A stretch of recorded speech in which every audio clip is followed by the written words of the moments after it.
మాఘ బహుళ చతుర్దశి అర్ధరాత్రి లింగోద్భవ కాలం. దీనినే మహాశివరాత్రి అంటారు. ఇది రాత్రి పర్వం. ఉపవాసం, జాగరణ ఆచరించి ఆరాధించవలసిన పర్వం. దీనిలోని సంకేతాలను గమనిస్తే సాధనపరమైన అనేక రహస్యాలు గోచరిస్తాయి. రాత్రి అనేది అన్ని సందడులు, లోక వ్యవహారాలు సద్దుమణిగిన స్థితి. అందున అర్ధరాత్రి దీన్ని తురీయ సంధ్య అంటారు. ప్రాతఃసంధ్య, మధ్యాహ్న సంధ్య, సాయం సంధ్య వ్యవహారంలో గోచరించేవి. ఈ నాలుగో సంధ్య పూర్తిగా ధ్యానానికి సంబంధించింది. అన్ని అలదడులు, గోలలు అణిగిన అచల స్థితి ధ్యానంలో అత్యంత ముఖ్యం. ఆ స్థితిలో మనస్సు లీనమై పొందేది పరమానందానుభవం.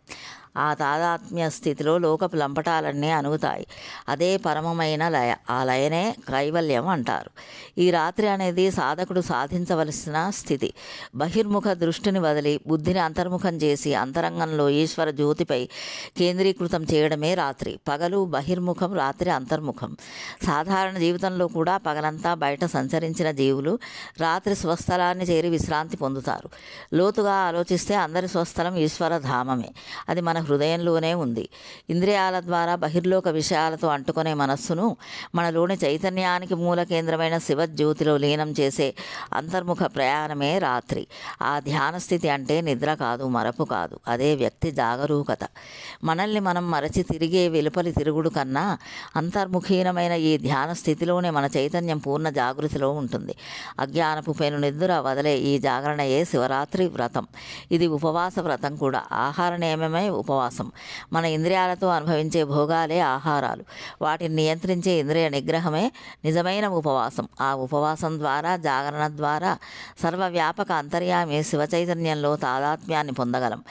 ప్రతి నెల అమావాస్య ముందు వచ్చే చతుర్దశి రాత్రి మాస శివరాత్రి అంటారు.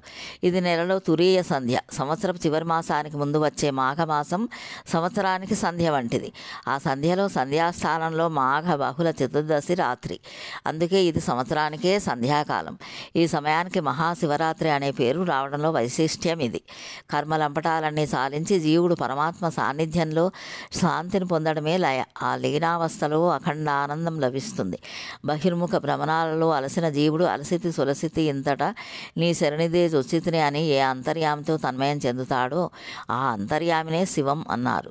త్రిగుణాలకు, త్రియవస్థలకు, శరీర త్రయానికి, సూక్ష్మ కారణ శరీరాలకు, స్థూల సూక్ష్మ కారణ శరీరాలకు అతీతమై ఆ మూడింటిని నడిపే పరంధామమే శివజ్యోతి. దానిని అంతరంగంలో ఆవిష్కరించుకునే తత్వమే శివరాత్రిలో అంతరార్థం.